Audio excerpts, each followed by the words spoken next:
all the way to the last module or chapter in the national portion of the real estate course. And this chapter, the practice of real estate, this is kind of a catch-all chapter, if you will. Most of the chapters that we've been going over kind of deal with primarily one subject matter at a time. Well, this chapter is going to be a lot of different subject matters, okay? So I just sort of refer to this as the kind of the catch-all chapter. But y'all, it's things that are very critical and things you need to understand concerning the actual practice of real estate. Because you get this stuff wrong that we're about to go over, you're going to have some issues, probably some legal issues. So let's make sure we understand some of this stuff. You see some of the topics or the major topics we're going to be talking about here. Fair housing, that's a big one. In fact, that'd be the first thing we talk about. But advertising, supervision, the ethics, technology today. There's quite a few things here to wrap up this national portion, okay? Now, let's just go ahead and jump into the fair housing. And there's a lot of stuff here under fair housing. In fact, there's a lot of stuff under this chapter. A lot of information. In fact, you're going to get a lot of questions, I promise you. Probably 11, 12 questions out of this chapter on the state exam, okay? So, they expect you to understand things you need to know about the practice of real estate. All right, so under these fair housing laws, we start with a lawsuit, a case called Plessy v. Ferguson, way back in 1896. The background, if you're not familiar with Plessy v. Ferguson, there was an individual by the name of Homer Plessy. He was actually put in jail, again, back in 1892 for sitting in a, quote, white train car under Louisiana's Separate Car Act. Back during those days, segregation was a big deal.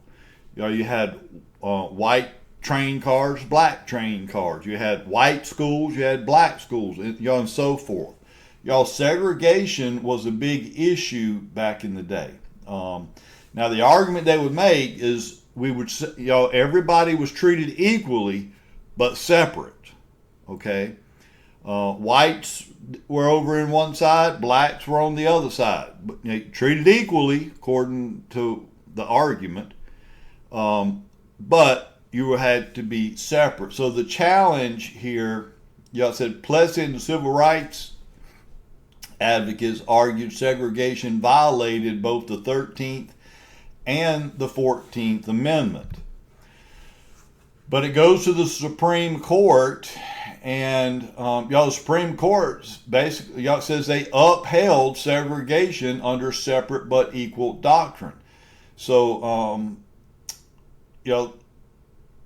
so it was legal to segregate by race, according to this Supreme Court ruling.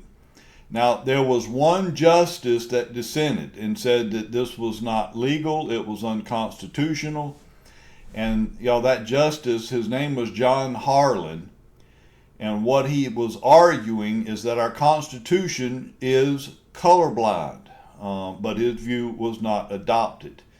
So, the Supreme Court ruled in we're going to maintain segregation, but they kept this title, I guess you call it, separate. We're going to stay separate, but yet equal. I think we all know that was not accurate. But the impact of this ruling, it legitimized racial segregation across public life, right? With the equal part, the equality, rarely being achieved. So we know this was an issue for sure. But then, over the years, there were several efforts to combat certainly the housing discrimination, but but discrimination in general. But this is a real estate course, so we're looking at primarily the housing discrimination. But y'all, between 1948 and 1968, y'all, there was limited process through the court rulings. But 1968 became a very significant time, y'all, because this is where they passed Title VIII of the Civil Rights Act. Okay, in fact, the Civil Rights Act, we'll talk about this more later, but there was actually a Civil Rights Act passed in 1866.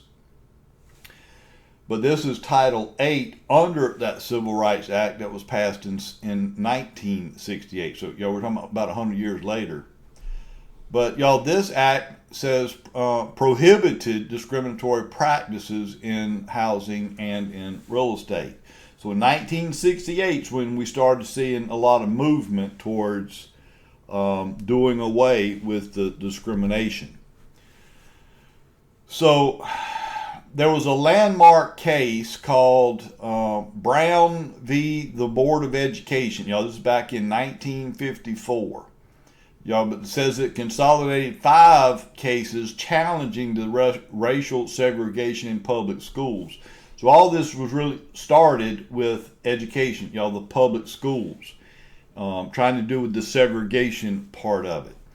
Y'all, they identify the key players in this suit, one being the NAACP Legal Defense Fund, led by Thurgood Marshall. But they presented, they presented evidence showing segregation, in fact, harmed black children's self-esteem. So this was the argument that was submitted. And the decision of the Supreme Court, they unanimously ruled that segregation in public schools was, in fact, unconstitutional. So the Brown v. Board of Education overturned the Plessy v. Ferguson precedent, okay? That might be important to remember. Plessy v. Ferguson upheld segregation, saying it was legal. It was constitutional. But in 1954, the Supreme Court ruled under the Brown v. Board of Education that segregation is, in fact, unconstitutional, and declared that separate educational facilities are inherently unequal. So making some progress here. But now here's some of these fair housing laws, and this first one I kind of touched on a minute ago. Y'all, that Civil Rights Act of 1866, it declared that all citizens of the U.S., regardless of race or color, shall have the right to purchase, sell, and own both personal and real property. That was way back in 1866, this act was passed. But then in 1968, here we got another Supreme Court decision. This was the Jones v. Mayer lawsuit. But under this lawsuit, it upheld the Civil Rights Act of 1866. And as a result of this Supreme Court decision, Jones v. Mayer, now under no circumstances can anyone discriminate based on race. And I'll just give you a little bit of background on this. If you're not familiar with this Jones v. Mayer, the argument here was, Mr. Jones was trying to purchase land, and Mayer was actually a company, the Mayer Company, not a person, but a company, was refusing to sell the land because of Mr. Jones' race. He was a black man, and he refused to sell to him. But the argument Mayer was making, because under the Civil Rights Act of 1866, the argument the Mayer Company was making is this only applied to the government entities. So in other words, the government cannot discriminate or segregate, stuff like that. But for a private company or a private individual, this law did not affect private businesses. That was the argument he made. Well, this decision, this Jones v. Mayer Supreme Court decision, stated it applies to all, both government and the private sector. So the public sector and the private sector must comply with the law, and now, because of that, under no circumstances can anyone discriminate based on race, because of Jones v. Mayer. Now, along with these fair housing laws, they had to identify what kind of properties are actually covered under fair housing. And in your text, in your textbook, you see several, pretty much every, different types of properties that are covered. But at the end of the day, pretty much any type of property that would be considered habitable, for living quarters, that's covered under fair housing laws.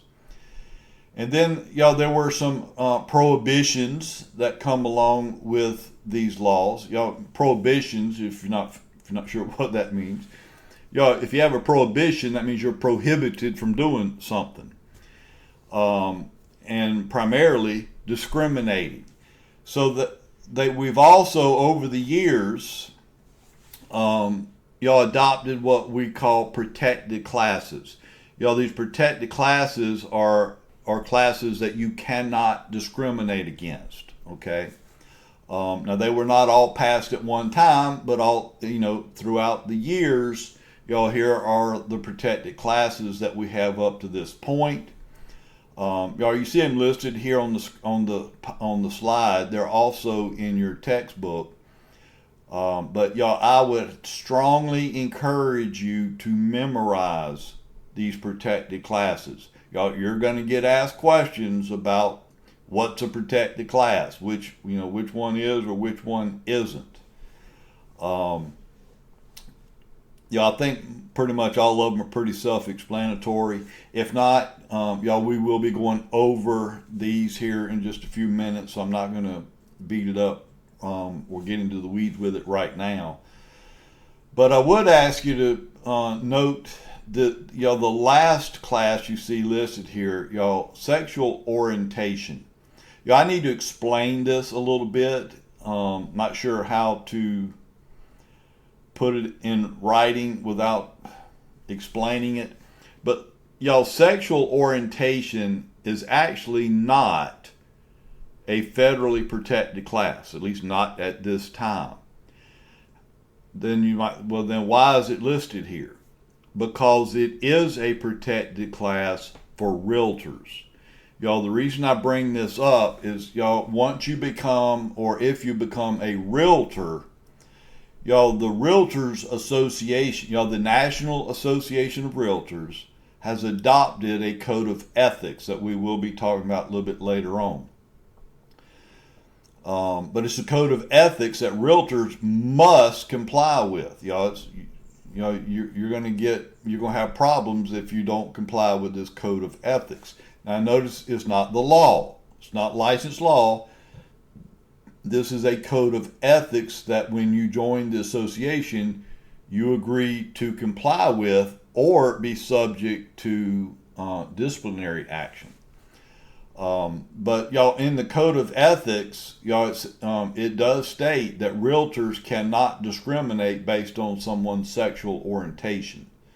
So I put that in there just to let you know realtors cannot discriminate against sexual orientation or any of the other protected classes. However, sexual orientation at this time is not considered a federally protected class. All right, so hopefully that makes sense. All right. There's some other additional protections under fair housing laws for those that have disabilities. Again, you cannot discriminate against someone because they may have a disability. And you see what some of those disabilities might include. But just make sure you know you can't discriminate against disabilities. But we need to talk about an example of this. What are we dealing with when we talk about disabilities? Typically, I'm not saying this is the only disability or part of disability, but this is a common one. But let's say I've got a residential property, a single family home, just for example, and I want to and I'm wanting to rent it out. Well, I find a tenant interested, wants to move in, would like to live here, but this tenant is confined to a wheelchair. Obviously, they're disabled, and they're confined to a wheelchair. And the only way they're going to be able to live in this house, I'm going to have to make some modifications here because of the wheelchair. I may have to install a wheelchair ramp, may have to widen doorways, to accommodate the wheelchair, whether it be exterior and or interior. You may have to make some modifications to the bathroom. Whatever the case may be, modifications may very well be required for someone confined to a wheelchair to be able to live here. Now, the question is, if I'm the landlord, do I have to make those modifications if someone with that disability wants to rent? And the answer is yes and no.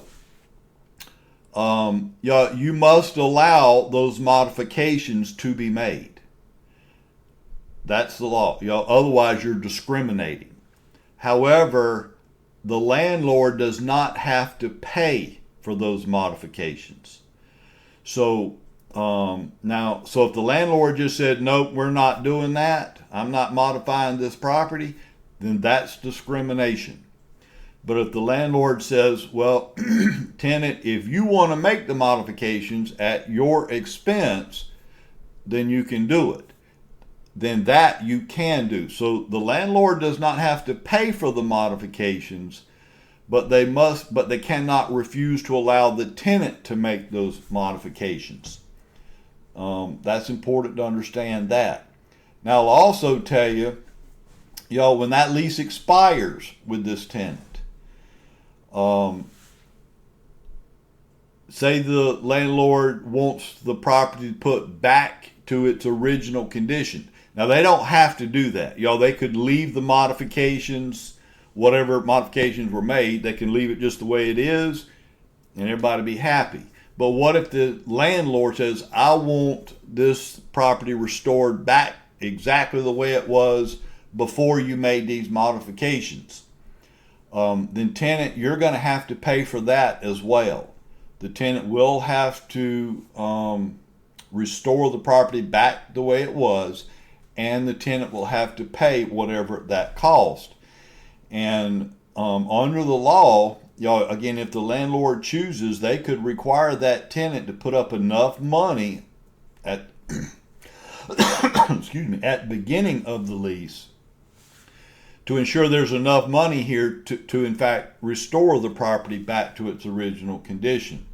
So obviously, if they're going to require the tenant to put up enough money to restore it back, then that money must be kept in the trust account. And if there's any monies left over after restoring the property back, then any money left over would obviously have to be returned back to the tenant. The last thing on this slide, what they're talking about here, pets. A lot of landlords, to include me for one, back in the day when I had rental properties, I had a policy, as a lot of people do, that no pets allowed. Because they just cause too much damage to the property, inside and outside, quite frankly. However, and there's nothing wrong with that. You can have a no pets allowed policy. Unless it's again for a disability. For example, if you've got someone that's blind or legally blind, and they require a service animal like a seeing eye dog to assist them in navigating and moving around, then y'all, you cannot discriminate against a service animal. Y'all, if you just put your foot down and say no dogs allowed, I got a no pets allowed policy. But y'all, if it's a service animal, then you have to allow that. Otherwise, that's discriminating. You're discriminating again against a disability, and that's a no-no. So you want to be very careful with that. And then, the last thing I want to talk about right here, under these fair housing laws, you saw earlier a list of all the protected classes, right? And one of those protected classes that you cannot discriminate against is familial status. And for whatever reason, a lot of people, when they hear that, they're thinking, well, first of all, if I were to ask you, well, what is familial status? What does that mean? A lot of times, students would tell me that determines whether you're married or separated or divorced or whatever. That is not what it's talking about. That is not familial status. Familial status would be anyone that has custody of a minor. And again, the legal age is 18. So if you have custody of a child, or quite frankly, of anyone under the age of 18, then you are considered to be of familial status. So when we say you cannot discriminate against familial status, then what does that mean? So what is it that you cannot discriminate against? Children. That's what familial status means. You cannot discriminate against children or anyone under the age of 18. In fact, I will tell you, if you have an expecting mother, a mother that is pregnant at the time. Maybe they don't have any children yet, but obviously they will soon have a child. Then, if you're pregnant, then you're considered to be of familial status at that point. Okay, so you cannot discriminate against children. Now, there are some exemptions from that familial status discrimination, meaning you can discriminate against children if you meet one of these three criteria. And what you'll notice here is, all three of these exemptions are dealing with senior citizens for the most part.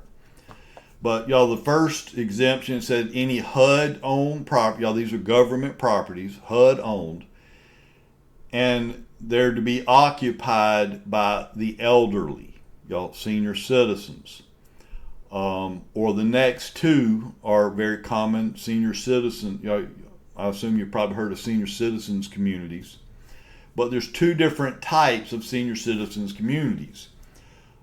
One type might require that every single person living here must be at least 62 years of age or older.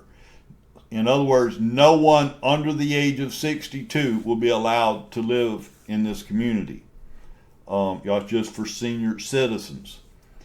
But another type of senior citizens community basically requires that you have to have at least one person that is at least 55 years of age or older in 80% of the units, houses or whatever it is. So as long as at least one person 55 or older is in 80% of the units or more, then they can be classified and considered senior citizens community. So at the end of the day, if it's a senior citizens community or housing, could they deny someone the right to live here or rent or whatever based on familial status? They can. But in my mind, they're not really discriminating against children, because if I'm 50 years old, I'm not exactly a child, but I can't live here because I'm not of at least 62 or in some cases 55. So I think they're discriminating more so on age, which is not even a protected class to begin with. But just to be clear, senior citizens, elderly communities, they are exempt from discriminating against familial status.